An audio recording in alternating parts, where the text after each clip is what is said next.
Père Noël. Tommy. Bonjour, bonjour. Bonjour Isabelle, bonjour Jasmine. Bonjour Anne-Marie. On va enlever la musique. Musique. Et c'est parti. Bonjour Sandrine, bonjour Micheline. Bonjour Patricia. Bonjour Anne-Marie. Voilà, voilà. On est de nouveau au rendez-vous. J'espère que vous allez bien depuis dimanche. Ça y est, j'ai la lumière qui m'éblouit. Non, non, c'est le soleil. C'est le soleil. Mais c'est toi, mon soleil. Bon, ok. Est-ce qu'on pourrait pas le baisser un tout petit peu? Parce que j'ai l'impression de... Sinon, je vais rien voir du tout. Merci. Merci, merci. Voilà, bonjour, bonjour Francine, bonjour Marie-France, coucou Annick. Allez, il est l'heure? Bah, allez. Tu vas parler de la pluie et du beau temps. Mais oui, je vais parler de la pluie et du beau temps. Mais non, je ne vais pas parler, je vais parler... Du mauvais temps. Du mauvais temps. Aujourd'hui, on avait de la neige. Enfin, en Alsace, on avait la neige et ce matin, quand on s'est levé, c'était magnifique. Alors, c'est vrai que ça fait plaisir. En général, la première neige, elle dure pas longtemps et elle met du temps à revenir. Mais bon, voilà, on va pas se plaindre, c'était super.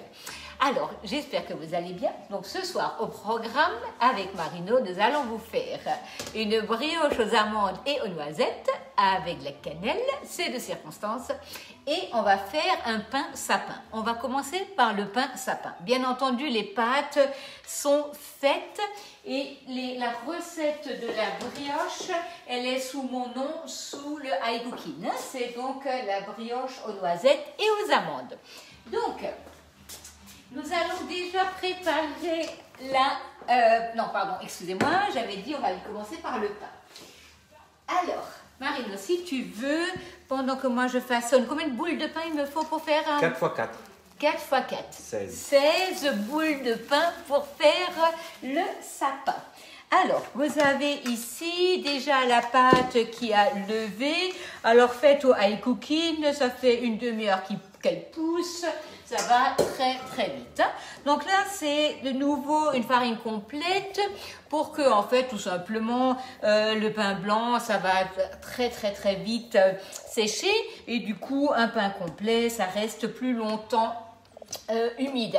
Par contre, ça colle un peu. Hein. Donc voilà, là, on a ici donc notre pain. On va le prendre et on va faire, comme disait Marino, 16 boules. Donc, on divise déjà par 2. Puis, on a ici à nouveau, on divise de nouveau par 2 et à nouveau par 2. On va essayer de ne pas se tromper. Hein. Donc, 1, 2, 3, 4. Et bien non, tu vois, je me trompe. Voilà. Il m'en manque 2. Voilà. Tac. Le calcul mental. Voilà, on n'en fait plus assez. Alors, je ne vais pas dire que c'était pas mon fort. Pas du tout. Pas du tout, même. J'espère que mon papa, il m'entend pas. Mais...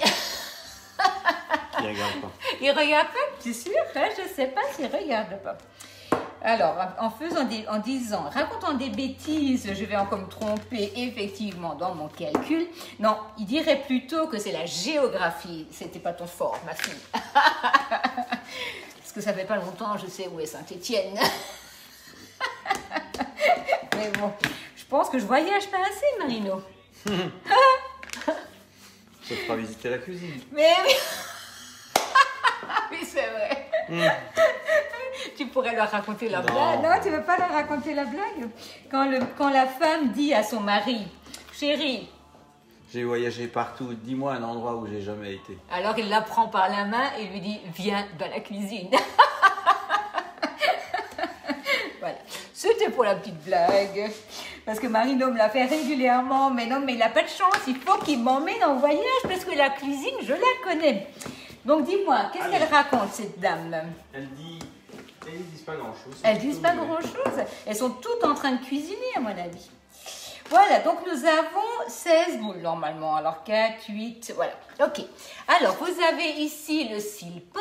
Le sile-pain, donc je l'ai déjà souvent utilisé. Il est aéré, il est troué. Ça vous permet vraiment d'avoir quelque chose de super au niveau du croustillant. Donc, vous allez garder une boule de côté. Ça va vous faire le tronc d'arbre. Et vous allez donc commencer par bouler vos morceaux de pâte dans la main. Marino, est-ce que tu pourrais me tourner un tout petit peu la caméra pour qu'on voit un peu le sile-pain, si tu veux bien? Voilà. On le voit? Ouais, tu peux continuer. Je peux continuer. Donc là, vous voyez, j'avais juste un chouïa fariné avant ma pâte, hein, mais là, je ne farine plus. Hein. Donc, on va commencer par le fond. On va faire 5 boules. Puis, on continue. On va en faire 4. Donc, le roule-pâte, c'est quelque chose qui est génial. La dernière fois, nous avions fait nos pâtes à petits gâteaux. Ça ne bouge pas, ça ne glisse pas. Vous ne farinez pas. C'est vraiment super comme produit. Donc, on monte. Hein, comment on appelle ça? On monte en pyramide. En pyramide. Voilà. Et là, nous avons donc notre sapin. Voilà, et là, je vais faire mon petit tronc, voilà, que je vais positionner là. Voilà, bien au milieu. Voilà, ça pourrait aussi presque être un raisin, là. Voilà. Alors, nous avons ici notre pinceau avec de l'eau. Vous allez bien mouiller votre pâte. Alors, raconte-moi ce qu'elles te disent. Elles te disent tous que tu as un tablier aujourd'hui. Voilà. Non, même pas? J'ai pas de questions. T'as pas de questions? T'es sûr qu'elles sont là? On ne voit pas le sapin. On ne voit pas de sapin? Hop. Et on peut faire des Paris-Brest, voilà, par exemple. Mais oui, on peut faire des Paris-Brest sur ce même moule. Faut-il absolument utiliser cette toile de cuisson? Alors, disons que ce n'est pas absolument nécessaire d'utiliser cette toile de cuisson, mais vous aurez largement un meilleur résultat au niveau du pain. Donc ça, c'est sûr. C'est vraiment quelque chose au niveau de l'aération. C'est génial ce qu'on obtient au niveau du croustillant. Hein. Vous avez une meilleure cuisson, l'humidité va partir. Et ça va vous donner... Je fais un panachage de graines. Donc, nous avons ici donc, les graines de pavot et un mélange de graines bio. Voilà. Que vous trouverez aussi sur la boutique sans aucun problème. Voilà. Voilà. Un petit tronc, donc... Un petit peu. Non, pas encore. On va laisser lever. Alors là, pour l'instant, ça fait un peu bizarre, là, la farine, mais la farine va s'enlever. Hein, c'est quoi les graines? Ne vous inquiétez pas. Mais un mélange de graines, de millet, de pavot, de sésame et de gourge. Voilà. On peut cuire sur le sile-pâte. On peut cuire sur le sile-pâte, bien sûr, la toile de cuisson, vous pouvez cuire dessus, mais si vous faites beaucoup de pain, vous allez l'abîmer parce que la chaleur sera tout le temps intense et vous allez, à un moment donné, là où ce n'est pas couvert, la chaleur va aller dans la toile, va stagner dans la toile et va vous cuire la toile puisqu'il n'y a rien dessus. Hein. Donc ça, c'est vraiment quelque chose qui est important à savoir. Voilà. Est-ce qu'on peut inciser avec un couteau? On peut inciser avec un couteau, sauf que le couteau va à un moment donné vous arracher la pâte. Hein. C'est-à-dire que la pâte va venir avec et vous allez peut-être pas forcément arriver à inciser aussi profondément, à moins que vous ayez vraiment un très bon couteau qui coupe super bien. Voilà, mais sinon ça risque d'être un peu plus compliqué. Alors Marino, est-ce que tu pourrais nous faire la farce aux amandes? Tu as ici un cube cool, il te faut 100 g de beurre fondu, il faut 100 g de noisettes. Alors surtout si vous avez le high cooking, fait, la recette Wai Cooking, elle est complètement préparée pour le robot. Hein. Ne vous embêtez pas à la faire à la main. Donc Marino va prendre le beurre qui est fondu refroidi. Il va prendre également les amandes moulues, les noisettes moulues. Tu mettras 2 cuillères à café bien de cannelle aussi et tu rajoutes un œuf, s'il te plaît. Dis oui, chef, oui. Oui, chef. Voilà. Alors, qu'est-ce que tu souhaites? Un fouet? Non, un spatule, c'est bien. Ah oui? Oui, tu n'arriveras pas à mélanger après. Rajoute-la si c'est trop épais. Mais tu peux mettre tous les ingrédients. Donc, nous avons ici toujours la corne. Oui, un œuf. Il faut aussi un œuf au doré, c'est pour ça. Et tu n'oublies pas la cannelle, hein? 2 cuillères. Donc, nous avons toujours ici la corne. On prend la pâte toujours d'un seul tenant. Ne mettez pas les doigts dedans. Sinon, votre pâte, elle va dégonfler et elle va perdre son élasticité. On va mettre un tout petit peu de farine pour le rouleau. Donc ça, c'est important. Et surtout que je veux après donc le rouler. Donc je mets un tout petit peu de farine, histoire de pas que ça ne me colle pas au rouleau. Je vais diviser ma pâte en 2. Et je vais en mettre une partie dans le 4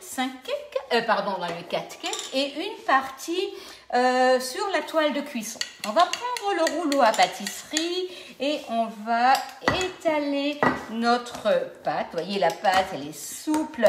Alors, vous avez un super résultat au niveau du robot, au niveau de la pâte, mais surtout, vous avez un super résultat. Pardon ? La cannelle, elle vient de la boutique, mon chéri. Ah, la boutique. Tu as acheté un super vinaigre l'autre jour sur la boutique. Je suis lâché. Je t'ai lâché. J'ai acheté 20 bouteilles de vinaigre. En fait, je me suis trompé, je voulais en prendre 2. Ah non, tu t'es pas trompé. Voilà, on va étaler ça.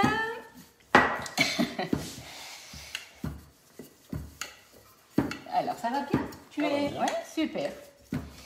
Voilà, donc là, on a notre pâte qui est étalée et la levure brioche, hein, celle-ci, elle est vraiment top, elle est juste salée comme il faut pour votre pâte. Et ce qui est bien, c'est que vous en avez toujours sous la main quand vous en avez besoin. Pas besoin de vous dire, oh là là, j'ai pas de levure, oh là là, elle est moisie, voilà, elle est congelée. Là, vous avez toujours ce qu'il faut. Merci beaucoup. Nous avons ici donc la préparation que Marino vient de nous faire et je vais prendre la moitié avec la petite spatule coudée. Alors celle-ci, elle est vraiment top, hein. Je pense que je vous en fais la promotion à chaque fois, mais c'est vrai qu'elle est géniale pour étaler, pour tartiner, pour rentrer dans le cadre, pour rentrer dans la bûche. Tu ne laisses pas d'espace entre les boules pour le pain? Non, pas trop. Enfin, vous pouvez laisser, mais sinon, à ce moment-là, il faut réduire d'une boule. Hein. Là, on va le laisser gonfler comme ça, c'est pas un souci. Mais si vous voulez laisser un peu d'espace et faire des boules peut-être un tout petit peu plus grandes, il faut réduire d'une boule. De quoi? 3? Cul de poule. Non, mais cul de poule, j'en ai plus que 3. Marino ne sait pas tout. Alors là, vous prenez juste le bout des doigts et vous allez commencer par rouler la pâte. Voyez, comme ça. On n'appuie pas. Tu veux essayer, Marino? Non? Là, voyez, ça ne reste pas collé. Surtout, n'appuyez pas. Faites un beau rouleau. Voilà. Hop. Ça, c'est juste génial comme préparation. Voilà. Alors, on va prendre la planche parce que, bien entendu, sur le roule-pâte, il ne faut pas couper. Sinon, c'est dommage, quoi, parce que là, vous n'allez pas du tout apprécier. Vous coupez en 2. Vous allez laisser une petite pointe fermée et vous prenez le couteau et vous allez couper au milieu. Voilà. Voyez? Comme ceci, vous allez retrouver votre farce. Et là, vous lui faites prendre la forme d'une brioche. Et voilà. Marino, il me faudrait la toile de cuisson si tu veux bien. Voilà, on va recommencer. Celle qui est posée. Non, celle-ci, oui, la plaque à lui et puis une toile de cuisson. On recommence. On a donc ici notre petit bout qu'on va laisser comme ceci. On va passer un bon couteau qui coupe bien. Vous ouvrez sur la farce. Vous prenez votre pâte et vous la roulez comme ceci. Et voilà, ça va nous faire un petit déjeuner excellent pour demain. Merci Marino. Voilà. Alors, si tu veux, tu peux battre l'œuf et qui est là et tu peux déjà dorer. Voilà, nous avons ici nos 2 morceaux de brioche qui vont là devoir lever. On va recommencer ça et on va faire dans les 4 cakes. Donc, voyez là, j'ai ma pâte. On a dit qu'on farinait juste un tout petit peu, histoire de fleurer un peu le roule-pâte, pardon. Et on va prendre de nouveau le rouleau. Alors, l'inox, ce qui est bien, c'est que ça colle pratiquement pas. Vous avez quelque chose que vous avez bien en main. Et le fait que vous n'ayez pas des manches, vous savez où vous tenez, vous avez... Vous avez beaucoup plus de surface pour étaler et beaucoup plus de force d'ailleurs. Hein? Voilà, tu y vas. Ah oui, tu y vas. Voilà. On a donc à nouveau notre pâte. Et ça, c'est vraiment génial quand vous avez une pâte qui est bien travaillée, qui ne colle plus. C'est vraiment un plaisir de la façonner. Alors, voilà. On va réétaler le reste de farce. Alors, plus ou moins de cannelle, du zeste de citron, du zeste d'orange, un petit coup de kirsch. Et alors, on dit qu'on ne boit pas. Mais oui, n'est-ce pas, Sophie? Tu disais, les gens qui ne boivent pas, ils disent tout ça. Mais oui, tu as raison, en fait. Voilà, donc nous avons ici notre farce aux amandes et aux noisettes. Merci beaucoup. Et alors, tu nous as rien dit sur le pinceau? On n'a rien entendu sur le pinceau. Tu veux rien nous dire? Ouais, j'ai pas grand chose à dire sur le pinceau. Sauf qu'il est... Pourquoi cette toile par contre? Quelle toile? Celle-là? Le roule-pâte? Si c'est le roule-pâte dont la personne parle, pourquoi c'est... Carole. Qu'est-ce qu'elle veut savoir? Pourquoi cette pâte? Cette toile? Pourquoi cette toile? Pourquoi ça n'attache pas? Pourquoi ça n'attache pas sur le plan de travail? Pour qu'on ne farine pas le plan de travail. Alors, les petits doigts qui vont bien. Non, alors je vous assure, ils ne sont pas à vendre. Non, non, non, c'est pas possible. C'est 100 grammes de beurre, de sucre, crème noisette. Voilà, regardez, vous allez juste prendre le bout des doigts. Vous vous rappelez peut-être, ou peut-être vous le faites parce que vous avez peut-être des petits-enfants. Quand vous faites de la pâte à modeler, c'est exactement la même chose. Hein? Donc là, on prend... 100 grammes de beurre et de sucre, c'est pour la crème noisette amande, c'est ça? C'est ça, oui. Absolument. Donc, là, nous avons notre boudin. Et je veux également vous montrer le cat cake. Voyez, ça, c'est quelque chose... Souvent, on me dit, oh là là, j'ai le cat cake, je ne vais pas prendre le 5 cake. Mais c'est tout à fait différent. Le cat cake est plus court et plus large. Le 5 cake est plus long et plus fin. Donc, dimanche, on fera des pâtés en croûte. Hier soir, on a fait des pâtés en croûte avec mon équipe. C'était rigolo, franchement. C'est la semaine régime pâté en croûte. Oui, c'est la semaine. On avait la semaine régime foie gras. Maintenant, on a la semaine régime pâté en croûte. Mais ça va, on se porte plutôt bien. Il n'y a pas trop de soucis. Alors, dimanche, je vais vous faire le pâté en croûte. Mais samedi, on va préparer la viande et la pâte. Donc, on aura ça en 2 parties. Samedi soir, à 19 h, on se retrouve, on prépare la pâte et la viande. On va faire ça au veau et au porc. Et dimanche, on fera le montage du pâté en croûte parce que la pâte doit reposer, la viande doit mariner. Donc, on va la mettre dans le Be-Save. Hein, ça, c'est génial parce que la marinade, elle va donc sublimer, le Be-Save va sublimer la marinade puisque ça va rester bien solide. Et là, je vais terminer donc ma brioche. Nous allons donc faire exactement la même chose comme avant. On va prendre notre pâte.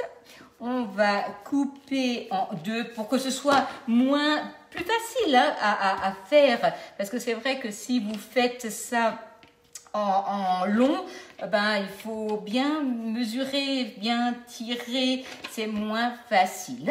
Donc là, je coupe en 2 et je mets ça dans mon cake. Voilà. Ça va bien entendu lever. Hein. Voilà. Je vais lui donner un tout petit peu plus de longueur. Merci Marie. C'est surtout important qu'après on montre la finalité, tu sais, quand ça a cuit. Donc on reprend, donc on coupe au milieu. Vous allez voir, c'est absolument pas compliqué à réaliser, dit-elle. Voilà. Et on tourne ça dans les doigts. On prend, on pose, on coupe en 2, on pose dans le moule et là, on va laisser lever. Et du coup, ma brioche va gonfler, va remplir l'empreinte et vous aurez quelque chose qui va joliment rester moelleux et quand même d'une certaine épaisseur. Parce que si c'est trop fin, c'est bien pour faire maintenant par exemple les pâtés en croûte pour un apéro. D'ailleurs, tu ne sortirais pas un pâté en croûte, Marino, du frigo? Oui, je peux. Merci. Pour faire des toasts, pour faire du pain de mie en petit, pour faire du pain d'épices. D'ailleurs, ça c'est aussi quelque chose que je vais vous montrer à servir avec le foie gras. Mais le cat cake est idéal pour faire des petits cakes, des cakes à donner à vos enfants avec quand ils viennent pour le week-end, un cake à partager à 2. Donc ça c'est vraiment super. Donc là, hier soir, j'ai fait donc 3 poissons et 2 poulets. Hein. Donc, on a pris maintenant au hasard, on verra bien. Donc là, vous voyez, ça fait vraiment le petit pâté en croûte pour un apéro, comme ce que vous allez acheter. Et donc là, c'est au poisson. Donc, on a notre petite tranche de pâté en croûte qui est juste super. Alors ça, c'est vraiment économique. C'est un plaisir de le faire soi-même parce que ben, on met dedans ce qu'on aime et ce qu'on a envie. Voilà, on a fini pour aujourd'hui. On va... montre le encore, pain. Oui, on va montrer le pain, mais on va pas encore l'enfourner. On va juste montrer comme ça gonfle bien. Vous voyez, donc là, on va laisser encore un tout petit peu, hein, parce que là, il est en train de s'ouvrir. Et de toute manière, on n'est pas pressé. Ça va cuire doucement. Voilà. En tout cas, à samedi soir, donc on prépare la pâte et dimanche, on fait les pâtés en croûte. Très belle semaine à vous. Bonne soirée.